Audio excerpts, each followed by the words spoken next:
My name is John McGavock. I'm a researcher at the Children's Hospital Research Institute in Manitoba, and the self-management behavior I'd like to talk about today is physical activity.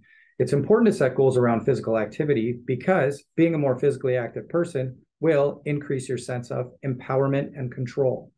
Empowerment in the sense of mastery over a behavior that's essential for your quality of life, essential for your independence, and for essential lifelong physical health for people living with diabetes. When setting goals around physical activity, it's important not to set outcome goals like I will be a under 4-hour marathon runner, rather to set process goals. Process goals are more simple, they're more achievable, and they're easier to track. For example, my goal this week will be to engage in 15 minutes of physical activity every morning before I have my first coffee. In that way, this process goal becomes a habit. And that habit, when built one after another, leads to your overall outcome goal. How do we engage in those habits? Well, I like to start with a quote. Every action you take is a vote for the person that you want to become. So every day that you are able to engage in that habit, that process, and check it off on your list, you're casting a vote for that person in the future who is engaging in regular and sustained physical activity.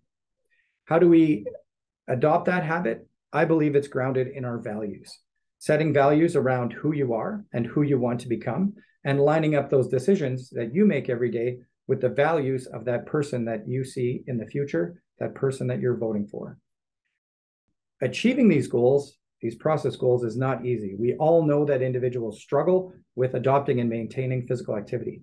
However, there is adequate science around strategies that can help you adopt and sustain these behaviors and in the long term achieve those goals. The first is the power of peers.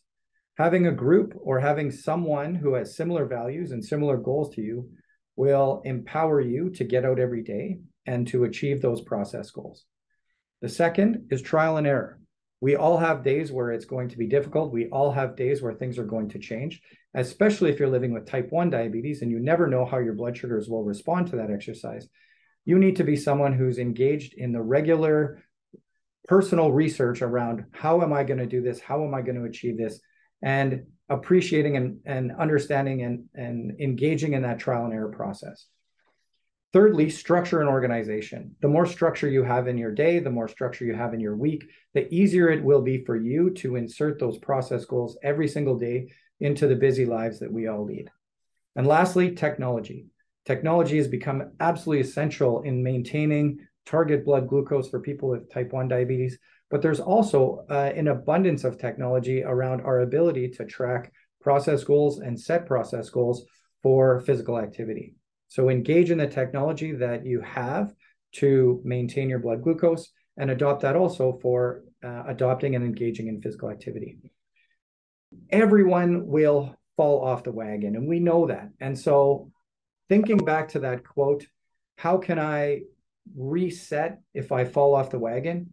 All you have to think about is tomorrow, I'm going to vote for that person that I want to be in the future. And success is there when you're in the moment. And so don't worry about what's happened in the past. The next day is a reset and a restart for you. So think about casting a vote for that behavior and for the self-management goals that you want in the future. And that's how you can adopt and maintain physical activity for the rest of your life.